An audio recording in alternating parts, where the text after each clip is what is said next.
I stood in the marble lobby of Meridian, Chicago's most exclusive restaurant. My phone pressed to my ear as my attorney confirmed the final wire transfer. $80 million, 42 years of 18-hour days, missed birthdays, and countless sacrifices had just become a number in my bank account. I was 67 years old, and I'd finally done it. As I turned to head back inside, a young waiter with nervous eyes approached me. His name tag read Daniel. He glanced toward the dining room, then back at me, his voice barely above a whisper. "Sir, I need to tell you something. Your son's wife just poured something into your drink while you were gone." My heart stopped. The words hung in the air between us like smoke from a gun that had just been fired. I stared at Daniel, searching his face for any sign of confusion or mistake. There was none. Just fear and certainty. "Are you absolutely sure?" I asked, keeping my voice steady despite the adrenaline suddenly flooding my system. "Yes, sir." I saw her clearly. She looked around to make sure your son wasn't watching, then pulled a small vial from her purse and emptied it into your glass. The one with the whiskey. She stirred it with your cocktail straw and put everything back in her purse. His hands were shaking. "I almost said something right there. But I thought maybe I should tell you first. I don't know what to do. Should I call the police?" I reached into my wallet and pulled out two $100 bills. "You did the right thing coming to me first. Don't say anything to anyone. Not yet.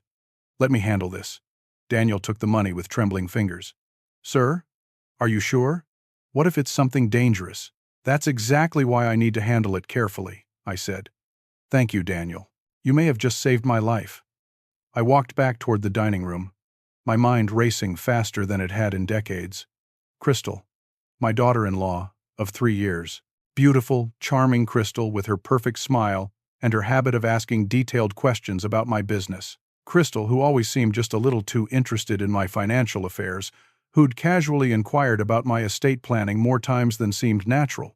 But poison? Attempted murder? It seemed impossible.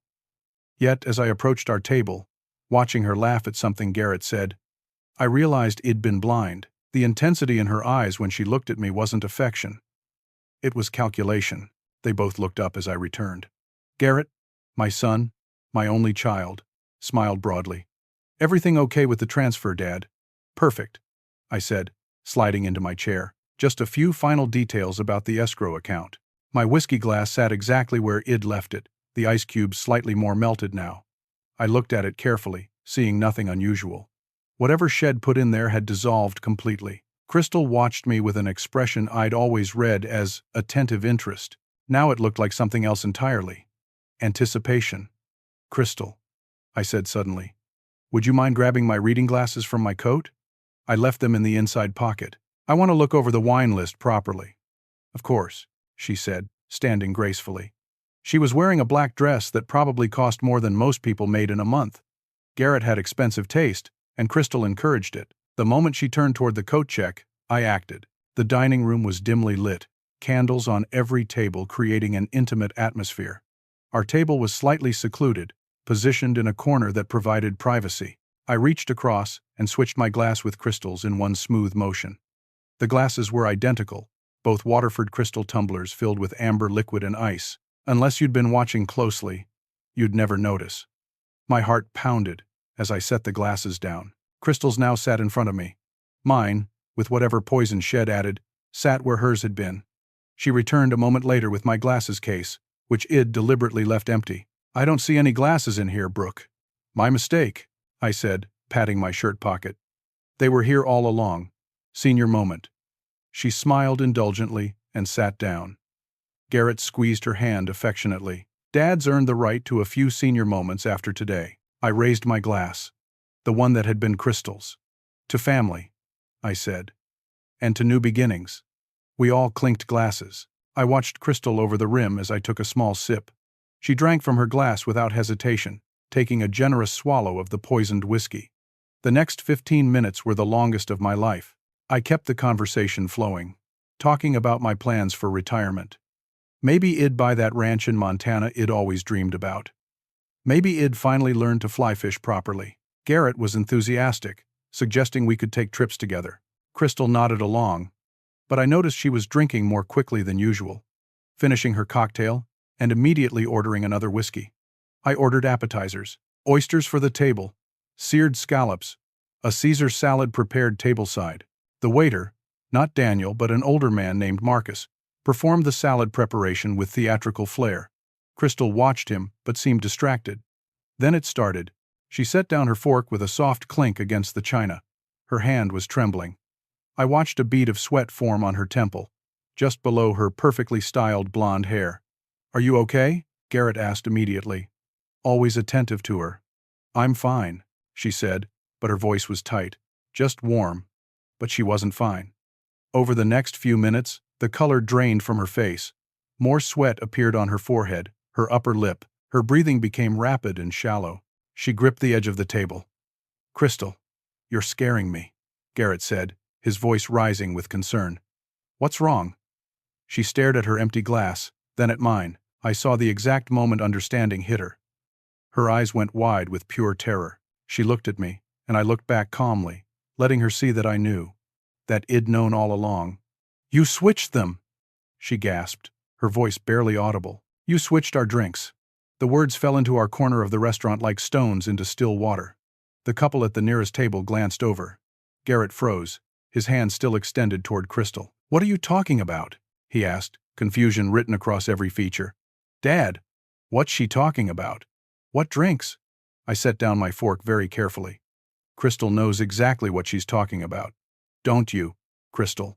I raised my hand calmly and caught Daniel's eye across the restaurant. He hurried over immediately, and I could see he understood the situation. "Daniel, please bring your manager, and call 911. We may have a poisoning situation." Crystal's breathing was becoming more labored. Sweat was now running down her face, ruining her makeup.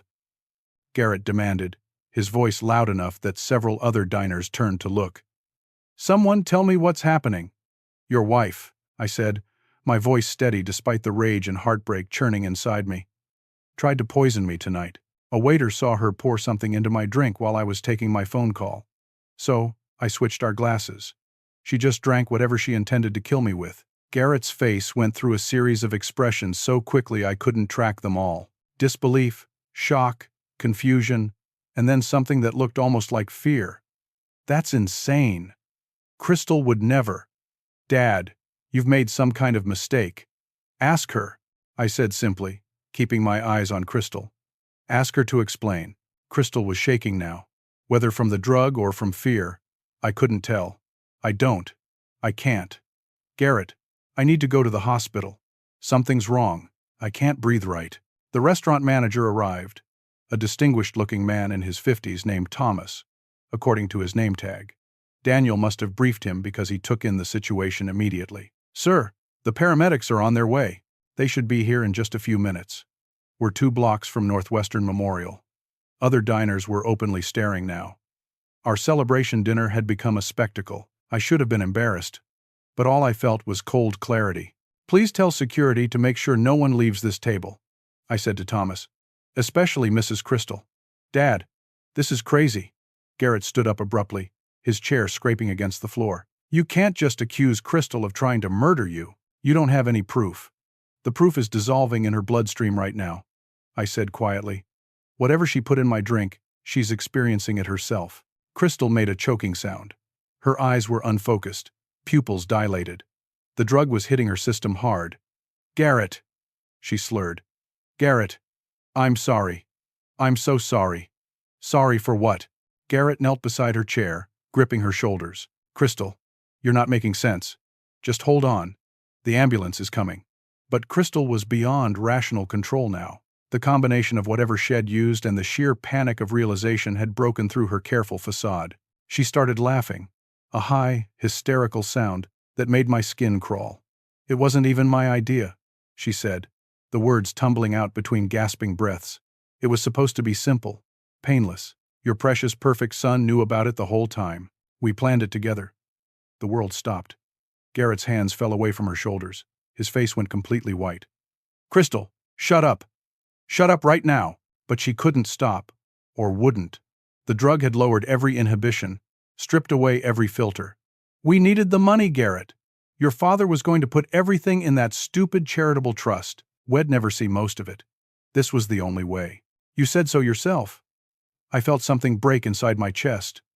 Not my heart, exactly. Something deeper. The fundamental belief that I knew my son, that I'd raised him right, that he was a good man, all of it shattered in an instant. My son, I said, and my voice sounded strange even to my own ears. My own son wanted me dead. Garrett was shaking his head violently. No, no, Dad. It's not like that. She's confused. The drugs are making her say crazy things. Am I? Crystal laughed again. That terrible high-pitched sound. Am I confused, Garrett? Or am I finally telling the truth? You said he'd never suspect anything if we made it look like a heart attack. Too much excitement about the sale. An old man celebrating too hard. That's what you said. The paramedics burst through the restaurant entrance, equipment in hand. Behind them came 2 police officers. Standard procedure for a possible poisoning. The scene erupted into controlled chaos as the EMTs surrounded Crystal, checking her vitals, asking rapid-fire questions about what she'd ingested. I don't know exactly, I told them. But she put it in a whiskey glass intending for me to drink it. I'm 67 with a history of high blood pressure. I assume whatever it was would have interacted badly with my age and condition. One of the paramedics, a woman with kind eyes and quick hands, looked up at me sharply. You switched the drinks. A waiter warned me. I switched them while she was away from the table. Smart thinking, she said. Probably saved your life. She's in bad shape. Respiratory depression, elevated heart rate, severely dilated pupils. We need to get her to the ER immediately. They loaded Crystal onto a gurney. She was barely conscious now, mumbling incoherently. As they wheeled her toward the exit, one of the police officers, a stern-faced man with gray hair, turned to me. Sir, I'm Officer Kowalski. We're going to need statements from everyone. No one leaves until we sort this out. Garrett sank into his chair, his head in his hands. Dad, he said, his voice muffled. Dad, please, let me explain. I looked at my son, this man I'd raised from infancy, whose scraped knees I'd bandaged and whose little league games I'd attended even when I was exhausted from work. This stranger who'd planned my murder. Save it for your lawyer, I said. You're going to need one. 3 hours later, I sat in an interview room at the Chicago Police Department's downtown precinct. The walls were beige, the tables scarred with years of use, and the fluorescent lights made everything look harsh and unforgiving. Detective Sarah Brennan sat across from me, a sharp-eyed woman in her early 50s with graying brown hair pulled back in a practical ponytail. Walk me through it one more time, Mr. Brooke, she said, her pen poised over her notepad. From the beginning, I'd already told the story twice, but I understood. They needed to get every detail right. So I started again. The business sale, the celebration dinner, the phone call about the wire transfer, Daniel, the waiter's warning, the switched drinks, Crystal's collapse and confession. Detective Brennan took notes, occasionally asking clarifying questions. When I finished, she set down her pen and looked at me with something that might have been sympathy. The preliminary toxicology on Mrs. Crystal came back from the hospital, she said. It's not complete, but they've identified the substances. Rohypnol, which you probably know as the date rape drug, combined with propranolol, a beta blocker. I felt my blood run cold. What would that combination do in a healthy 31-year-old woman? What it's doing to her right now: severe respiratory depression, confusion, potential seizures. She'll survive, but she's going to be very sick for a while. Detective Brennan paused. In a 67-year-old man with hypertension? The Rohypnol would have sedated you heavily. The beta blocker would have slowed your heart rate dangerously. Combined with alcohol and the excitement of your celebration, you'd have looked like you were having a heart attack. A very plausible heart attack that probably would have been fatal before anyone could help you. My hands were shaking. I clasped them together on the table. It would have looked natural. Exactly. Smart. In a horrifying way. If this Daniel hadn't seen her and warned you, we'd probably be investigating your death as a tragic accident right now. Where's my son? I asked. Detained in another room with his attorney. High-priced guy, from one of the big loop firms. Your son lawyered up immediately and hasn't said a word without his counsel present. She studied my face. I have to ask, Mr. Brooke, did you have any idea your son might be capable of something like this? No, I said, and my voice cracked. No. I thought I raised a good man. I thought I knew him. Detective Brennan nodded slowly. We got an emergency warrant for both their phones. The text messages between your son and his wife go back 6 months. Detailed planning, discussion of methods, concerns about getting caught. It's pretty damning. 6 months. They'd been planning to kill me for 6 months. There's something else. Detective Brennan continued, pulling out a folder. Something you need to know about. 2 months ago, you had a car accident. Brake failure on the Eisenhower Expressway. I nodded. I remember. I barely avoided a serious crash. The mechanic said it was just wear and tear on an older car. We've impounded that vehicle. Our forensics team is examining it now. But preliminary inspection shows the brake line was deliberately cut, partially, so it would fail gradually, rather than all at once. Same kind of smart planning as the poisoning. The room seemed to tilt. They tried to kill me before. It looks that way.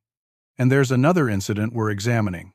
3 weeks before the car accident, you were hospitalized overnight for severe food poisoning. You'd eaten dinner at your son and daughter-in-law's house. I remembered. Garrett had grilled steaks. Crystal had made her signature Caesar salad. I'd gotten violently ill around midnight, ended up in the emergency room with what doctors thought was a bad case of salmonella. The hospital still has your blood samples from that night, Detective Brennan said. We're having them retested for toxic substances beyond normal food pathogens. 3 times, I said numbly. They tried to kill me 3 times. Maybe more that we don't know about yet. But here is what I need to understand. Mr. Brooke, why now? Why did they escalate to something as risky as poisoning you in a public restaurant after 2 more subtle attempts? I thought about it, my mind working through the fog of betrayal and shock. 3 weeks ago, I met with my attorney to update my will. I was planning to leave the bulk of my estate to charity. Only $20 million in a trust for Garrett, with conditions about how it could be used. Detective Brennan leaned forward. Did anyone know about this new will? I discussed it with my attorney in my home office. Garrett has a key to my house. He could have. I stopped, realization hitting me. There were papers on my desk.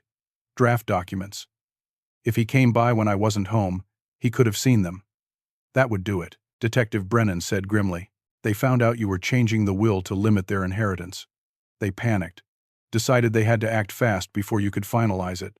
But the will I have now leaves him everything, I said. If they just waited, been patient. Greed and fear make people stupid, Mr. Brooke. And desperate people do desperate things. She closed her folder. I need to ask you something difficult. If your son was involved in all of this, are you prepared to testify against him? I looked at my hands, weathered and scarred from 42 years of building a business from nothing. Hands that had changed Garrett's diapers, taught him to throw a baseball, shaken on deals worth millions of dollars. Hands that were trembling like leaves in a storm. If my son tried to kill me, I said slowly, then I don't know him at all. And if I don't know him, then yes, I'll testify. I'll tell the truth. That's all I can do. Detective Brennan nodded, respect in her eyes. You're a strong man, Mr. Brooke. No, I said quietly. I'm just a father who loved his son. And I'm learning that sometimes love isn't enough. The next 72 hours passed in a blur. I couldn't go home. My house, the place where I'd lived for 30 years, where I'd raised Garrett after his mother died, felt contaminated now. Unsafe. Detective Brennan suggested I check into a hotel, so I took a suite at the Langham, high enough up that the city spread out below me like a glittering circuit board. I didn't sleep much. Every time I closed my eyes, I saw Crystal's face as she realized she'd drunk her own poison. I saw Garrett's expression when she implicated him. I saw 42 years of my life crumbling like sand castles at high tide. Detective Brennan called regularly with updates. Crystal had been released from the hospital into police custody. She was facing charges of attempted murder, conspiracy to commit murder, and assault with a deadly weapon. Her attorney was already making noise about a plea deal. Garrett remained in custody. His expensive lawyer was arguing that Crystal had manipulated him, that he was as much a victim as I was. But the text messages told a different story. Garrett hadn't just known about the plot, had helped plan it. On the 3rd day, my oldest friend Raymond came to see me. We'd built our businesses together, starting in the same industrial park 40 years ago. We'd been best man at each other's weddings, godfather to each other's children. Raymond was the closest thing to a brother I had.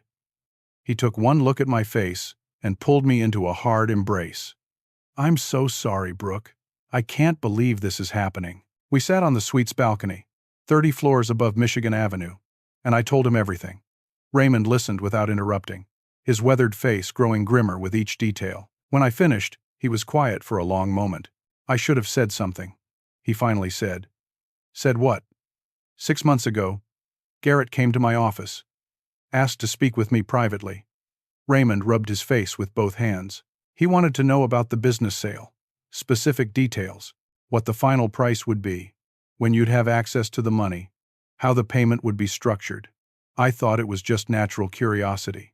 Now it was reconnaissance.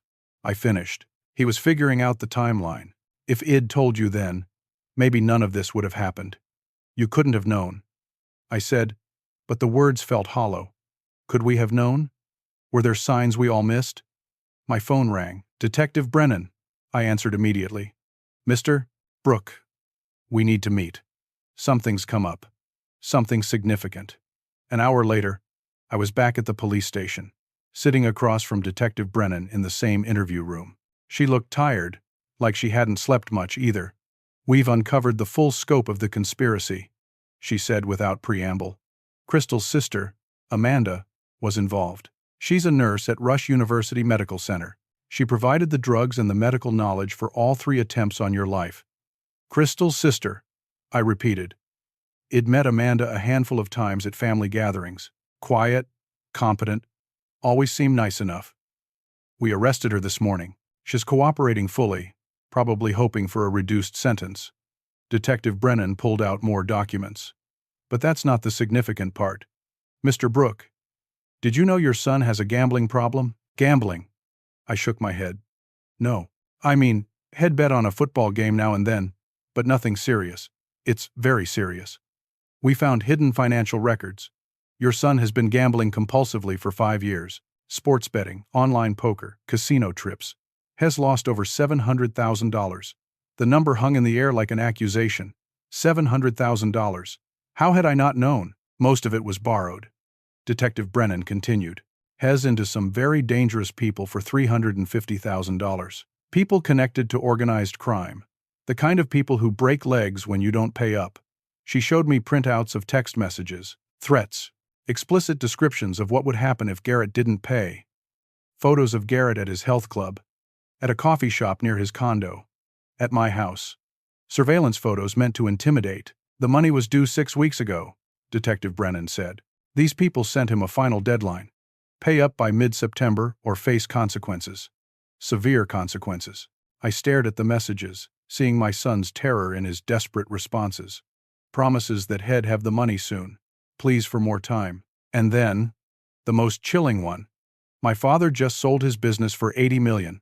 He'll have your money soon. He wasn't just greedy, I said, understanding dawning cold and clear.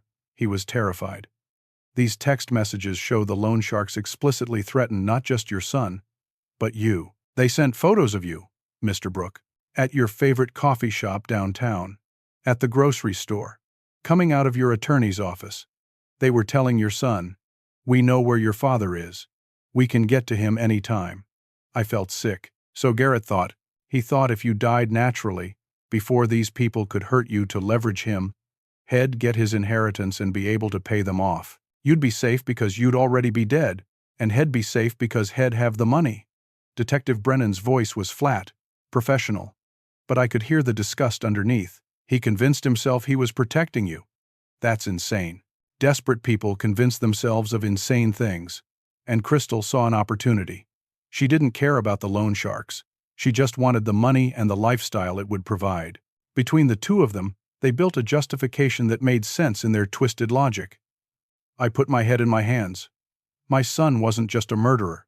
He was a compulsive gambler who'd destroyed his life and nearly destroyed mine, trying to escape the consequences of his addiction. Did he ever ask me for help? I asked, though I already knew the answer. Not according to anything we've found. He hid it completely. Even Crystal didn't know the full extent until about 8 months ago. He was too ashamed, I said. Too proud.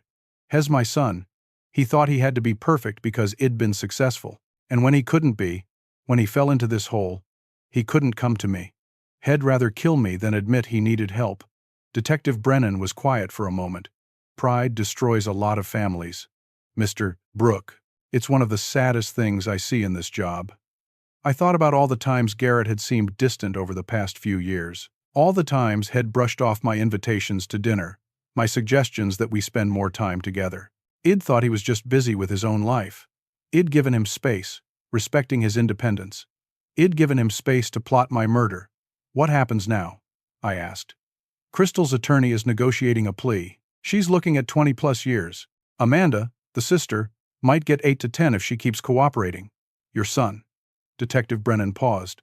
His attorney is trying to argue diminished capacity due to the threats against him. But the evidence is overwhelming. The text messages, the planning, the multiple attempts. Has going to prison, Mr. Brooke. The only question is for how long. I nodded slowly. I understand.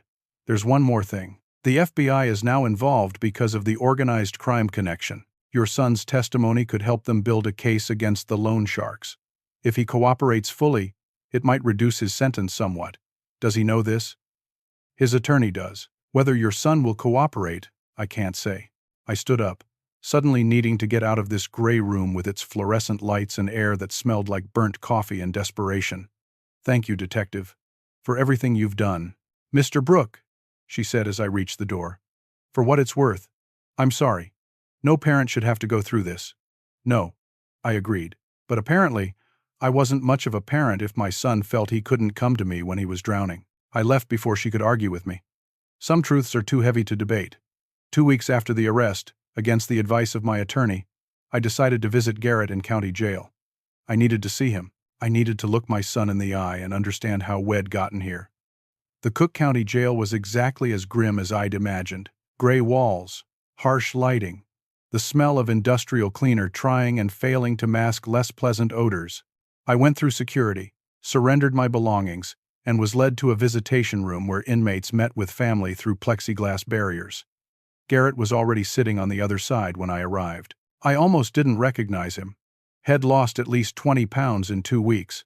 His orange jumpsuit hung loose on his frame.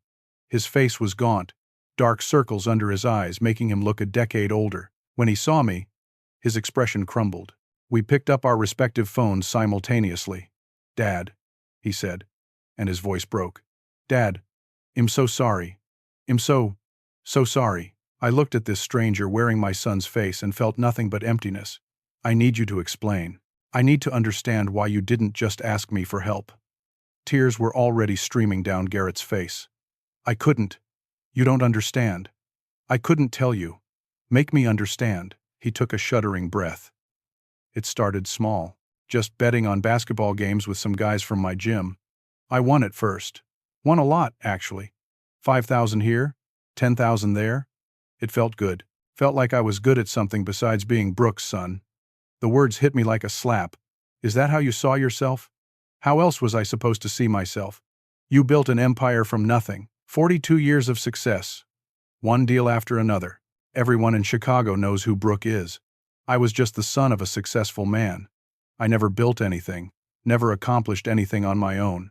He wiped at his face with his sleeve. The gambling made me feel like I had my own thing.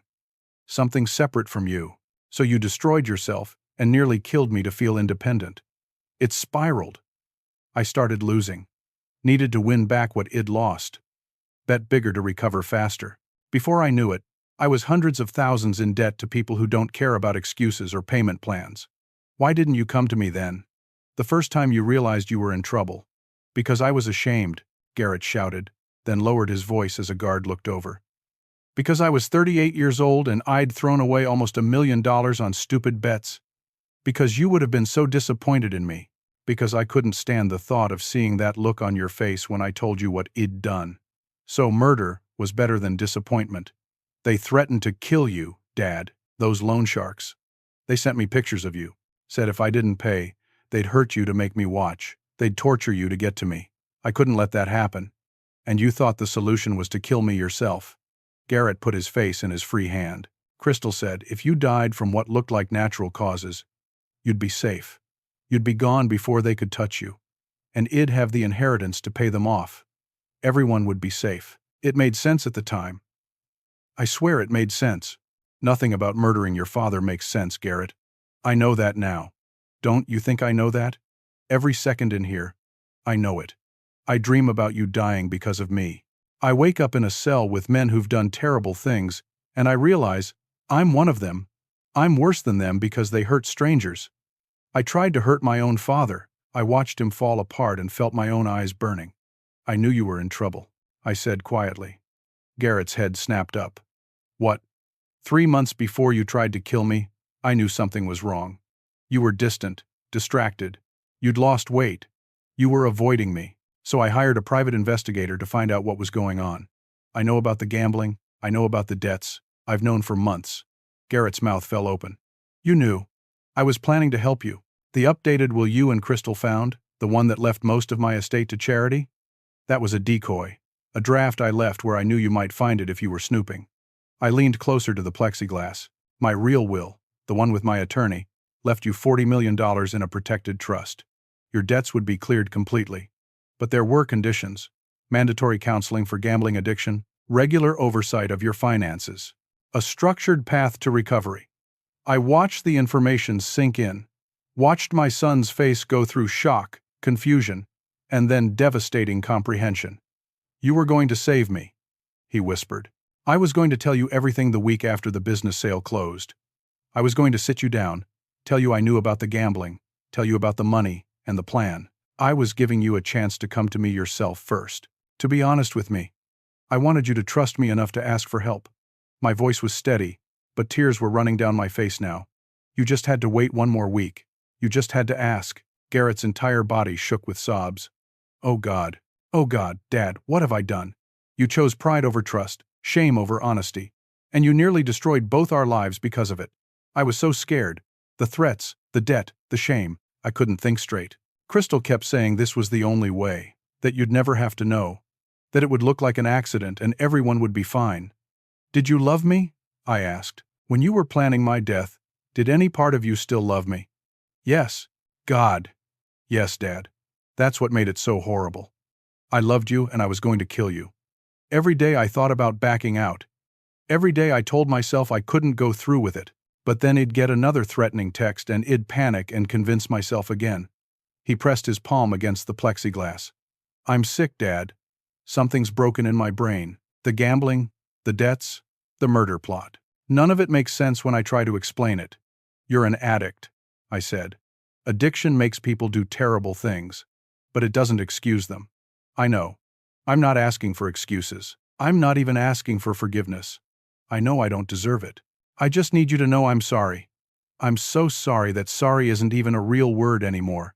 It's just sounds that can't possibly cover what I did. We sat in silence for a long moment, separated by plexiglass and by actions that could never be undone. The FBI wants you to testify against the loan sharks, I said finally. Detective Brennan said it might reduce your sentence. I'm going to do it. Cooperate fully, not to reduce my sentence, but because those people need to be stopped. They're going to do to someone else what they did to me. What happens now? My attorney says, I'm looking at 15 to 25 years. Maybe he'll get out in 10 if I cooperate and behave myself. By then, he'll be almost 50. He laughed bitterly. Half my life gone because I was too proud to admit I needed help. I stood up slowly. My knees hurt. I felt every one of my 67 years. Garrett, I need you to understand something. I loved you more than my own life. Every decision I made for 40 years was with your well-being in mind, and you tried to take my life. I don't know if I can ever forgive that. I don't know if our relationship can survive it. I understand, he whispered. I don't expect forgiveness. I just hope someday you'll believe how sorry I am. Use your time in here, I said. Get help for the gambling. Do the therapy.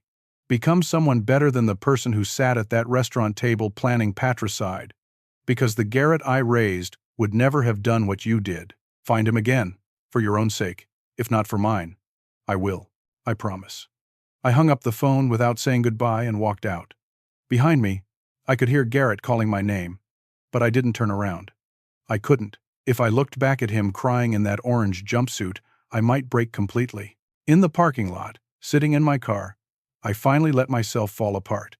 42 years of being strong, of being the man with all the answers, of being the successful father who'd built an empire. All of it crumbled as I sobbed into my steering wheel, mourning the son I thought I had and the relationship that was dead no matter what the future held. Raymond found me there, an hour later. Id called him without remembering doing it. He got into the passenger seat and didn't say anything, just sat with me while I cried. That's what brothers do. They sit in the wreckage with you and remind you that you're not alone. The legal proceedings moved with the slow, grinding inevitability of a glacier. 3 months after that night at Meridian, I watched Crystal stand trial in the Cook County Courthouse. Shed rejected every plea deal, convinced that a jury would see her as a victim of Garrett's desperation rather than an active participant in attempted murder. The jury saw through her in less than 4 hours of deliberation, guilty on all counts: attempted murder, conspiracy, assault with a deadly weapon. The judge sentenced her to 22 years in the Illinois Department of Corrections. She'd be 53 when she got out, if she served her full sentence. She cried throughout the sentencing, proclaiming her innocence and blaming Garrett for everything. Her family sat in the gallery, stone-faced. No one seemed particularly surprised. Crystal's sister Amanda had accepted a plea deal earlier: 8 years for conspiracy and providing controlled substances for an illegal purpose. Shed fully cooperated with prosecutors, providing detailed testimony about how Shed obtained the drugs and advised on dosages that would be lethal to someone my age. In her allocution, she claimed Shed thought it was all theoretical, that she never believed they'd actually go through with it. The judge didn't buy it, but her cooperation had earned her a lighter sentence than she might have received otherwise. Garrett's case was more complicated. His attorney negotiated for months, using the threats from loan sharks as a mitigating factor. The FBI had indeed been interested in Garrett's testimony. The people he owed money to were part of a larger organization that the feds had been building a case against for years. Garrett gave them everything: names, meeting locations, payment drop sites, the entire structure of the betting operation. His cooperation earned him a plea agreement: 15 years with the possibility of parole after 10. He pleaded guilty to conspiracy to commit murder and attempted murder. He made a statement at his sentencing, reading from a handwritten letter. He took full responsibility. He didn't blame the loan sharks or Crystal or addiction. He said Head made terrible choices and would spend the rest of his life trying to make amends, even though he knew he never really could. I attended every hearing but never testified. The evidence was overwhelming enough that my testimony wasn't needed. I sat in the gallery with Raymond, watching my son's life be reduced to legal procedures and sentencing guidelines. It felt like attending a funeral for someone who was still alive. The loan sharks Garrett testified against were arrested in a coordinated raid across 3 states. 15 people indicted, including some mid-level figures in a Chicago crime family. Garrett's information helped the FBI dismantle part of their illegal gambling operation. It was small comfort, but at least something good came from the wreckage.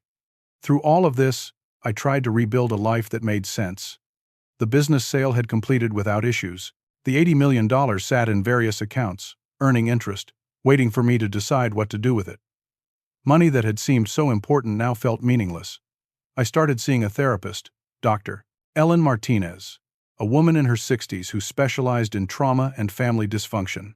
Twice a week, I sat in her comfortable office and tried to untangle 40 years of questions. Had I been a good father? Had I pushed Garrett too hard? Not hard enough? Had my success intimidated him? Had I been emotionally available? Had I created an environment where he felt he could fail safely? Dr. Martinez was patient with my spiral of self-blame. You didn't cause your son's addiction, she told me over and over. You didn't force him to gamble. You didn't make him plan your murder. Those were his choices, influenced by addiction and fear and poor judgment. You can examine your parenting and find ways you could have done better. We all can. But you can't take responsibility for another adult's criminal actions. It helped, slowly. Some days, I believed her. Some days, I didn't. Raymond was my anchor through all of it. We had dinner every Thursday, an unbreakable ritual. We played golf on Sundays when weather permitted. We took a trip to Arizona to see the Grand Canyon, something we'd talked about for 30 years and never done. He reminded me that life continued, that there was still beauty in the world, that I hadn't died that night at Meridian. Daniel, the young waiter who'd saved my life, became an unexpected bright spot in the darkness. I tracked him down a month after the incident and met him at a coffee shop near the restaurant. He was nervous, uncertain why I wanted to see him. I handed him an envelope containing a check for $50,000. This is a reward for saving my life, I said. And if you want, there's an offer attached. I know you're working as a waiter, but if you have dreams of culinary school or any other education, I'll cover your tuition. Full ride. No strings attached. Daniel had stared at the check like it might disappear. Sir? I can't accept this. I just did what anyone would do. Most people wouldn't have said anything. They'd have minded their own business. You didn't. You saw something wrong and you spoke up, even though it was uncomfortable. Even though you didn't know if I'd believe you. That kind of courage is rare. I pushed the envelope closer. Take it. Use it. Make something good come out of something terrible. Had taken the money with tears in his eyes and enrolled at Kendall College School of Culinary Arts. He calls me every few months to update me on his progress. He wants to open his own restaurant someday. I told him I'd be first in line on opening night. Small good things in a landscape of devastation. I held on to them like lifelines. 6 months after Garrett's sentencing, I received a letter from him. It was the first of what would become a regular correspondence. 20 pages. Handwritten on prison stationery. He didn't ask for anything. Didn't beg for forgiveness or money or help with appeals. He just wrote about his days, his therapy sessions, his Gamblers Anonymous meetings in prison. He wrote about the other inmates he was meeting, men with their own tragic stories of addiction and bad choices.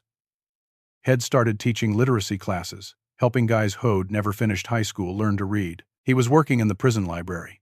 He was seeing a therapist 3 times a week, unpacking decades of shame and inadequacy. I'm learning that I built my entire identity on being your son, he wrote. Not on being Garrett, whoever that is, just on being Brooke's son. And when I felt like I couldn't live up to that, I had no foundation. I don't blame you for that. You never asked me to be perfect. I put that pressure on myself. But I'm learning now, slowly, to be my own person. Even if that person is a convicted felon in a prison cell. I read the letter 3 times. Then I put it in my desk drawer and didn't respond. Not yet. I wasn't ready. But I didn't throw it away either. 2 years after that night at Meridian, I found myself standing in a community center on the south side of Chicago, speaking to a room full of families affected by addiction. The community center was simple, clean, fluorescent lights and folding chairs, but the faces looking up at me were desperate for hope. This was the work now. This was what I'd built from the ashes. The Second Chances Foundation had been my answer to the question. What do you do with $80 million when your only son tried to kill you for it? The answer, I'd decided, was to prevent other families from reaching the same breaking point. We provided intervention services for gambling and substance abuse addictions. We offered debt counseling and negotiation services to help people escape predatory lending situations before they became desperate. We ran family therapy programs. We had a crisis hotline staffed 24/7 by trained counselors. In 2 years, WED helped over 300 families. It invested $20 million of the 80 in the foundation. The rest was in a trust that would continue funding the work long after I was gone. Garrett would inherit nothing. I'd rewritten my will to reflect this new reality. Everything would go to helping families stay together, to preventing the kind of tragedy that had destroyed mine. Addiction doesn't just hurt the addict, I told the room. It ripples out, touching everyone around them. Family members become collateral damage, and the shame, the silence, the inability to ask for help, that's what makes it deadly. If you're struggling, tell someone. If someone you love seems troubled, ask them what's wrong. Communication, honest and open, and without judgment, that's what saves lives. After the presentation, people lined up to thank me, to share their own stories. A woman whose husband had a gambling problem, a father whose daughter was addicted to painkillers, a young man who'd nearly died from an overdose and was now 3 years sober. Each story, a variation on the same theme, suffering in silence until something broke. I drove home feeling the familiar mixture of purpose and sadness. The foundation work was meaningful, but it couldn't fill the hole where my son used to be. Home was a condo now. I'd sold the house where I'd raised Garrett. Too many memories, too many ghosts. The condo was modern, impersonal, temporary feeling even though I'd lived there for 18 months. Raymond said I was punishing myself by refusing to make it a real home. He was probably right. Patricia was there when I arrived, cooking dinner in my kitchen. Patricia, with her kind eyes and gentle presence, who'd lost her husband to cancer 3 years ago and understood grief in all its complicated forms. WED met at a grief support group that Dr. Martinez had recommended. Our relationship had grown slowly, carefully. Two people scarred by loss, learning to trust again. "How was the presentation?" she asked, stirring something that smelled like rosemary and garlic. "Good. Hard, but good." She kissed my cheek. "That's the work, isn't it? Hard, but good." Raymond arrived a few minutes later for our weekly Thursday dinner, carrying a bottle of wine and complaining about his golf swing. We ate together, the three of us, talking about the Foundation's upcoming fundraiser, about Raymond's grandchildren, about the trip to Montana I kept promising to take. It was a small life compared to what I'd imagined 2 years ago. No family business to pass down, no son to share my success with. But it was real, honest, built on truth rather than illusion. After dinner, after Raymond left and Patricia had gone home, I sat at my desk and looked at the growing stack of letters from Garrett. I received one every 6 weeks or so now. He wrote about his continued therapy, his work as a peer counselor in the prison's addiction program, the books he was reading, the ways he was trying to become a better person even from behind bars. The most recent letter sat on top. Arrived just yesterday. I picked it up and read it again. "I don't expect you to forgive me, Dad. I've made peace with the fact that I destroyed our relationship beyond repair. But I want you to know that everything you're doing with the Foundation, I see articles about it sometimes in the prison library. I see you taking the worst thing I ever did and transforming it into something that helps people. That's who you are. That's who you've always been. Someone who builds, who creates good from bad. I wish I'd inherited that from you instead of just your last name. But I'm trying to learn it now. Better late than never, I guess." I'd read that paragraph a dozen times. Each time, I felt the same complex surge of emotions. Anger at what had done. Sadness for what we'd lost. A tiny, fragile seed of something that might eventually grow into forgiveness. 3 years to the day, after the poisoning, I made a decision. I drove to Stateville Correctional Center, where Garrett had been transferred after his first year. It was my first visit since our confrontation in county jail. The facility was imposing, gray concrete and razor wire, a place designed to punish and contain. Garrett was shocked when he was called to the visitation room. He'd gained back the weight he'd lost, looked healthier despite the circumstances. His hair was grayer. We were both grayer now. We sat across from each other, the familiar plexiglass barrier between us, phones pressed to our ears. "Dad," he said, and couldn't say anything else. His eyes were already wet. "I've been reading your letters," I began. "All of them, every single one." Hope flickered across his face, then died as he tamped it down. "He'd learned not to expect anything. I spoke with your therapist, Dr. Harrison, with your counselors, with the chaplain. They all say the same thing, that you're doing the work, that the change is real." "It is," Garrett said quietly. "I can't undo what I did. I can't give you back the peace I stole. But I can try to be someone different going forward. Someone honest. Someone who helps instead of hurts." I pulled an envelope from my jacket pocket and held it up so he could see it. "This isn't a check. It's not money. I'm not trying to reduce your sentence or hire better lawyers. You need to serve your time. You need to complete your journey. I understand.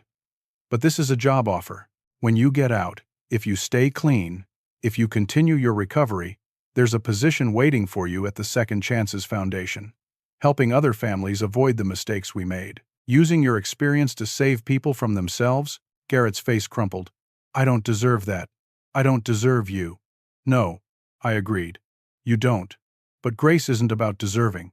It's about choosing to believe that people can change, that redemption is possible, that the worst moment of someone's life doesn't have to define them forever." "Does this mean you forgive me?" I took a long breath. This was the question I'd been asking myself for 3 years. "I'm learning to forgive you. It's not complete. It may never be complete. What you did, the betrayal, the violence, that's not something I can just erase. But I'm choosing to let you back into my life in small, careful ways. With boundaries, with honesty. Well, see where it goes from there. That's more than I deserve. Probably. But I've learned something these past 3 years, son. Holding on to anger and hate, it was poisoning me just as surely as that drug would have. You already poisoned my drink once. I won't let you poison my heart forever." We talked for the next hour. Really talked, more honestly than we had in years. About his addiction, about my success and how it had intimidated him, about the Foundation and the good work it was doing, about hope and second chances and the long, difficult road to redemption. When visiting hours ended, Garrett pressed his palm against the plexiglass. After a moment's hesitation, I pressed mine to the other side. Not quite touching, separated by barriers both physical and emotional, but reaching toward each other anyway. "Thank you for not giving up on me," Garrett said. "Even when I gave up on myself." "That's what fathers do," I replied. "Even when it's hard, especially when it's hard." Driving home, I thought about everything that had happened: the betrayal, the trial, the foundation, the slow, painful work of healing. I thought about Daniel the waiter, whose courage to speak up had saved my life. About Patricia, who'd shown me that love was still possible after devastation. About Raymond, who'd sat with me through the worst of it. About the 300 families the foundation had helped. And I thought about Garrett, sitting in a cell, doing the hard work of becoming someone different, someone better. That night, I sat on my condo balcony, looking out at the Chicago skyline. The city lights spread out like stars reflected in water. Somewhere out there were families struggling with addiction, drowning in debt, trapped in silence by shame. Tomorrow, the foundation would help some of them, not all. We couldn't save everyone, but we could save some. People have asked me how I could ever speak to Garrett again, how I could offer him a job, a chance, anything at all after what he did. The truth is complicated. I didn't know if I could. For 2 years, I couldn't even consider it. But I learned something about anger and betrayal during those 2 years. Holding on to it was like drinking poison and expecting the other person to die. It was corroding me from the inside, taking the time I had left and filling it with bitterness instead of purpose. My son made unforgivable choices. He tried to murder me for money. That will never be okay. It's a fact I carry every single day. But people are more than their worst moments. If we never allow space for redemption, we create a world where people who fall, stay fallen forever. And I don't want to live in that world. The real lesson isn't just about forgiveness, though that's part of it. It's about communication, about creating spaces where people feel safe, admitting they're struggling. If Garrett had felt he could come to me with his gambling problem, none of this would have happened. If I'd created an environment where failure and weakness were okay to admit, my son wouldn't have felt he had to choose between shame and murder. So that's what I'm building now. A foundation where asking for help isn't weakness, it's wisdom. Where families learn to talk before they break. Where addiction is treated as a disease, not a moral failing. Where people understand that one moment of courage, like Daniel speaking up when he saw something wrong, can save a life. I don't know if my relationship with Garrett will ever be fully healed. We've got years of work ahead of us, if we both choose to do it. But I know this. At 69 years old, I've learned that time is the most precious thing we have, and I won't spend my remaining years consumed by hate. My son stole 3 years of peace from me. I won't let him steal the rest by holding on to anger. If you're struggling right now, tell someone. Reach out. Ask for help before you're drowning. If someone you love seems troubled, ask them what's wrong. Don't wait for them to come to you. Sometimes people need permission to be vulnerable. And if you've made terrible mistakes, if you've hurt people you love, if you think redemption is impossible, know this: change is possible. It's hard. It takes time. It requires real work and real accountability. But it's possible. I've seen it. That's what I learned from the night my son tried to kill me. That's the lesson I carry with me every day. Pride and shame nearly destroyed my family. Communication and grace are slowly rebuilding it. Not into what it was. We can't go back to that. But into something new, something honest, something built on truth instead of illusion. And maybe, just maybe, that's enough. Now I want to hear from you. Have you or someone you know struggled with addiction or felt too ashamed to ask for help? What stopped you from reaching out? Or what gave you the courage to finally speak up? Share your thoughts in the comments. Your story might be exactly what someone else needs to hear today. If this story moved you or made you think about communication in your own family, please hit that like button. Subscribe to hear more stories about resilience, redemption, and the complicated reality of family relationships. And share this video with someone who might need to hear that it's never too late to ask for help or offer forgiveness. Thank you for listening to my story.